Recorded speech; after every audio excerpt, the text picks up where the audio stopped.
Baik, bismillahirrahmanirrahim. Assalamualaikum warahmatullahi wabarakatuh.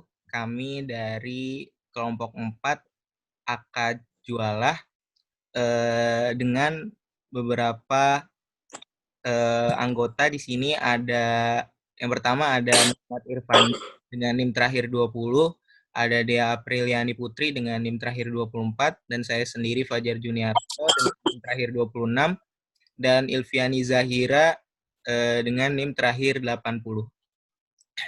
Oke, dalam materi kali ini kita akan mengupas tuntas tentang jualah dan beberapa karakteristik dan sifat maupun akad. Baik, dari pemateri pertama kita serahkan dengan Rehan dari pengertian dan dalil hukum atau dasar hukum jualah. Baik, silahkan Rehan. Saya akan menjelaskan tentang pengertian jualah. Pengertian jualah menurut etimologi jualah adalah pengupahan sesuatu yang diberikan kepada seseorang terhadap sesuatu yang dikerjakan. Menurut terminologis, konsep definisi jualah menurut Imam Syamsuddin Muhammad Ibn Al-Khatib dalam bukunya Mughni Al-Muhtaj fi Ma'rifati Al-Lafzi Al-Minhaj, kesepakatan untuk memberikan imbalan untuk suatu pekerjaan tertentu yang belum pasti bisa dilaksanakan. Sayyid Sabiq mendefinisikan suatu manfaat yang diperkirakan akan mendapat imbalan sebagaimana yang dijanjikan atas suatu pekerjaan. Lalu dalam kaidah usul fiqh al-mawaid biktisabi suwari talik takunu lazimatan. Janji yang dikaitkan dengan syarat sifat atau mengikat. Kembali ke moderator.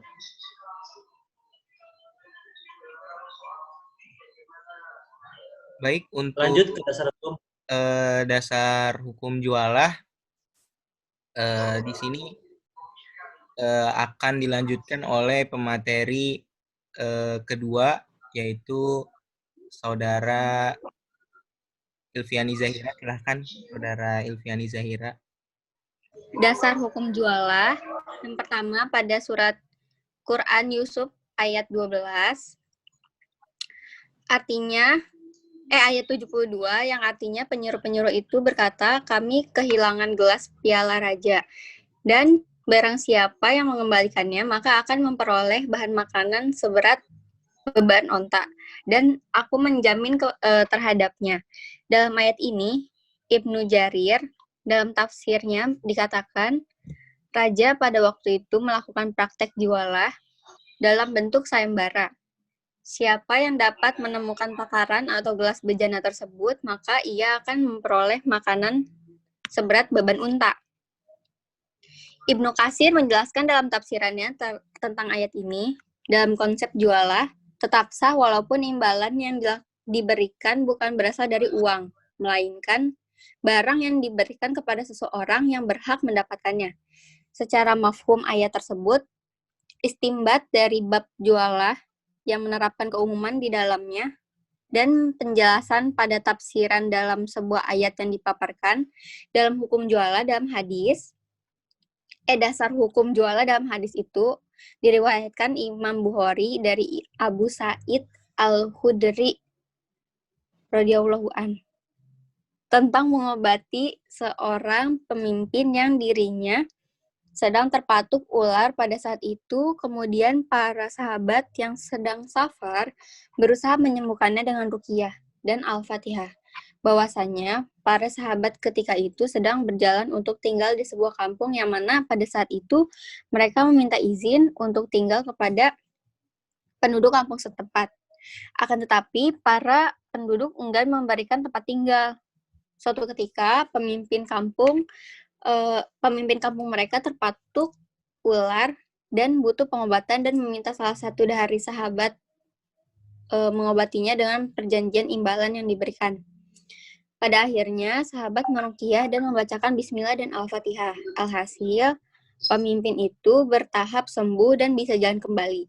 Dalam hadis di atas disimpulkan bahwa imbalan wajib diberikan pada saat awal ia bekerja, melakukan kesepakatan dan ketika ia memenuhi syarat dan kerjanya haruslah imbalan itu diberikan kepada. Kembali ke moderator. Ya baik, terima kasih untuk materi yang kedua tentang dasar hukum jualah Quran surah Yusuf ayat 72 tentang penyeru kepada raja yang telah sakit kemudian diberikan ruqyah dan pemberian imbalan setelahnya itu adalah salah satu bentuk aspek dari praktik jualah itu sendiri. Untuk rukun dan syarat-syarat jualah kita ke slide yang selanjutnya akan dijelaskan oleh Saudara Irfandi. Silakan Saudara Irfandi untuk menjelaskan rukun dan syarat-syarat jualah. Adapun rukun dan syarat-syarat jualah, yang pertama itu akidah atau dua orang yang berakad. Yang kedua itu sigat atau lafal. Yang ketiga pekerjaan. Yang keempat upah. Adapun syarat-syaratnya, yang pertama itu pekerjaan yang diminta dikerjakan adalah mubah. Yang kedua, upah dalam jualah berupa harta yang diketahui jenis dan ukurannya. Yang ketiga, upah dalam jualah harus suci, dapat diserahkan.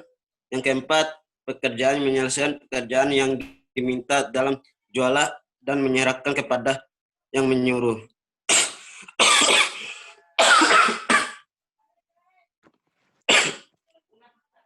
Baik, itu termasuk dari rukun dan syarat jualah.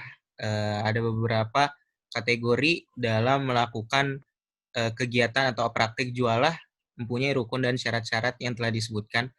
Untuk materi selanjutnya, dalam slide sifat dan akad jualah yang akan disampaikan oleh Dea Apriliani. Silahkan, Dea. Oke, baik. Selanjutnya sifat akad jualah.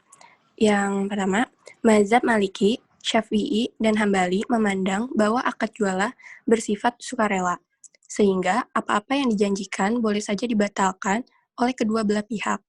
Mengenai waktu pembatalan terjadi perbedaan pendapat.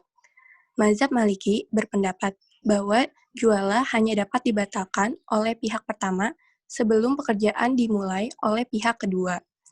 Lalu, sedangkan menurut mazhab Syafi'i dan Hambali, pembatalan itu dapat dilakukan oleh salah satu pihak setiap waktu, selama pekerjaan itu belum selesai dilaksanakan. Namun, jika pihak pertama membatalkannya, sedangkan pihak kedua belum selesai melaksanakannya, maka pihak kedua harus mendapatkan imbalan yang pantas sesuai dengan kadar pekerjaan yang telah dilaksanakannya. Udah, Fajar.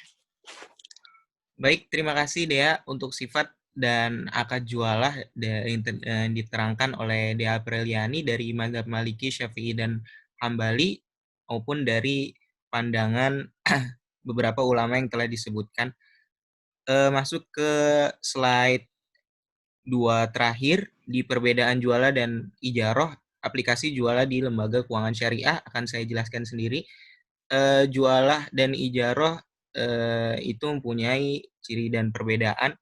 Ketika jualah tetap sah dan dibolehkan dilakukan pada amal yang masih belum jelas, sedangkan sewa menyewa atau ijaroh tidak sah pada sesuatu yang masih belum jelas.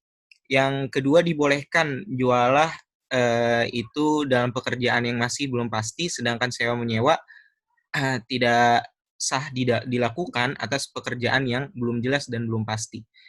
Tidak disyariatkan dalam jualah itu qabul atau suatu penerimaan dari pelaku karena dia merupakan upaya yang dilakukan atas keinginan pribadi. Sedangkan sewa menyewa atau ijaroh tidak sah kecuali harus ada qabul atau penerimaan dari pihak penyewa karena dia adalah yang akan melibatkan antara kedua belah pihak. Dalam aspek jualah adalah akad yang sifatnya boleh dan tidak saling mengikat, sedangkan ijaroh atau sewa menyewa sifatnya lazim atau harus antara dua belah pihak dan tidak dibatalkan kecuali dengan ridho kedua belah pihak. Untuk perbedaan jualah dan ijarah yang terakhir, dalam jualah, imbalan tidak bisa diraih kecuali setelah selesainya amal. Sedangkan ketika ijarah itu mensyaratkan upah terlebih dahulu, maka akad jualah akan rusak. Adapun dalam ijarah atau sewa menyewa dibolehkan mempersyaratkan upah terlebih dahulu. Aplikasi jualah di lembaga keuangan syariah. Kita lihat di penerapan aplikasi jualah dalam perbankan syariah di dalam aplikasi SBIS atau Sertifikat Bank Indonesia. Peraturan Bank Indonesia nomor garing 10 garing PBI garing 2008, SBIS adalah surat berharga berdasarkan prinsip syariah berjangka waktu pendek dalam mata uang yang diterbitkan oleh Bank Indonesia.